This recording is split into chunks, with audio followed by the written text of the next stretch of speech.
Whoa, what is this, dude? So this is the Imperial Star Destroyer. These are two TIE fighters. They obviously die a lot to the Jedi. This is the Imperial shuttle for like important people to get around. And you just built this right together. I mean, all these figures, these TIE fighters, the shuttle, and the Star Destroyer. And in this video, how about we show or talk about exactly how long it took and what were some of the difficult and fun parts of this? Well, how long it took? Well, I wasn't really keeping track, but I would say maybe a week, like doing an hour a day, because I did a bunch, but then I had other things that I was more interested in, so I came back to it later. So I can't really remember. Yeah, I mean, it took you probably more than a week, I remember, because you had the whole thing laid out. And I remember you telling me about, specifically about the Star Destroyer, that because it's made of cardboard, right? It's not the same as Lego, right? Yeah, because with these, like, they can easily be, like, if you apply too much pressure to them, they could easily be bent and mess up the piece. And with Lego, it's solid,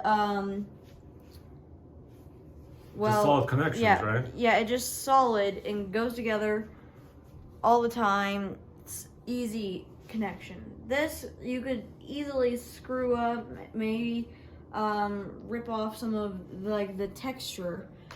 Well, not texture, like the look.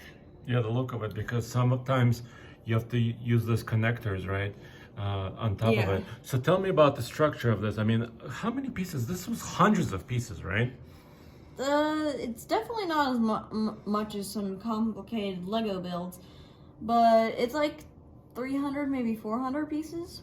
Yeah, and you were saying like these connectors, like you can see right there. If you get something wrong, sometimes you need to punch the holes out. And if you get it wrong, I mean, it could take a while. Or sometimes, like with the connectors, they can sometimes separate. So it's good before you put in the little pokers that you squish them together so that they squeeze into the middle. And these came together in one set? Yeah, all in the same set. Okay. So let's show the Star Destroyer, because I mean these guys are pretty simple. Am I right, Yeah. or are they complicated? They're quite simple. Okay, so let's put these aside a little bit, even though they look cool. And they're not really to scale. I mean, this ship is way bigger than any of these. Like, this ship in comparison to this ship would be like that tiny Like compared to EDB, this. because it would have to go into one of the bays. Can you open it up? I mean, can you rotate it? Oh, yeah, Can you lift it up?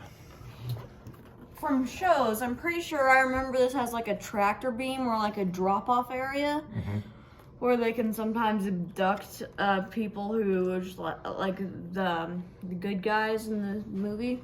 Yep. So that's kind of the bay right there. So that could take like a couple dozen of ships just in that space. Yeah, but also from the movies, we know that like you can go in and there's plenty of rooms for ships to fly around in the entire interior. But if you went into this interior, it would just be the giant skeleton trying to hold the entire thing together. I gotcha. Not much room. And I also see some guns, right? Let's talk about all the guns that the Star Destroyer has. Oh, well, most of the actually 3D guns are on top here. 4 on this side, 4 on the other side. I really like these ones is because, like, they're quite simple. All I had to do was bend them a bit in, like, special bending points that are meant to be bent and easy to bend. So I just bent it, slipped it in place, and you'd have a little cannon. Okay. And this looks fairly intricate. Talk about this little tower on top. Oh, this little tower? Yeah. Well, I'm not really, I don't remember what it was in the movies, but how it worked was I put a couple of things together and then I had to put a bunch of these small little flat things onto it to make this little orb shape. Gotcha. And there's more guns and kind of interesting stuff on the front of Yeah. it. And it needs these stands to like balance since there's no landing gear on a spaceship. Well, it's supposed to be floating in space. Yeah, never really out of space. I gotcha. So, so you got this as a gift, right? Yeah. So, if you had to do it again, what would some of the advice you would give to somebody who's building it?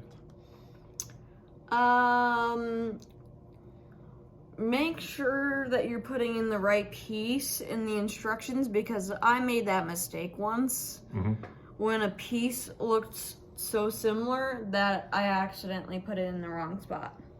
Well, actually, I was helping you with one of the pieces in the back with the engines, and I remember, I think it was like one of these pieces, and I remember I messed up. I put this part where this is supposed to go, and then nothing else fit. Well, really what didn't fit was like the outer part. It just didn't scale because you misplaced a couple of them. And honestly, when you take the time to look at it, I just now realized that this might be like a bay door right here in the back. Yeah, maybe for some extra ships. Yeah. And then also, so let's show the front, and I noticed there's some Scotch tape.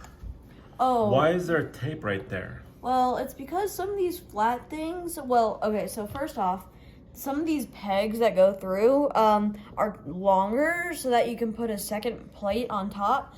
But when it's only those those extra extended things that's all that they have to rely on, that's usually not enough. So I add some tape that helps hold it down. Oh, and also they provided some glue, correct? Yes, but They wanted to glue it? I don't use it because, in my opinion, it takes generations for it to dry. Like a really long time? Yeah, one time I was just like, okay, like on a different one, I used the glue and I was like, still waiting. And I continued to a different area and like it still hadn't dried. I'm like, okay, yeah, that's not gonna work. Very cool. So, would you say if this was Lego, would you rather do it kind of this cardboard stuff piece, or would you use Lego? Honestly, I would rather Lego because that would take a longer time, and I love things that take a longer time. Okay. So that's very cool, and I think the result is really impressive, especially when you put it on this pedestal. It looks really impressive and pretty huge too. Yeah. All right, thanks, dude. That's your Max Payoff.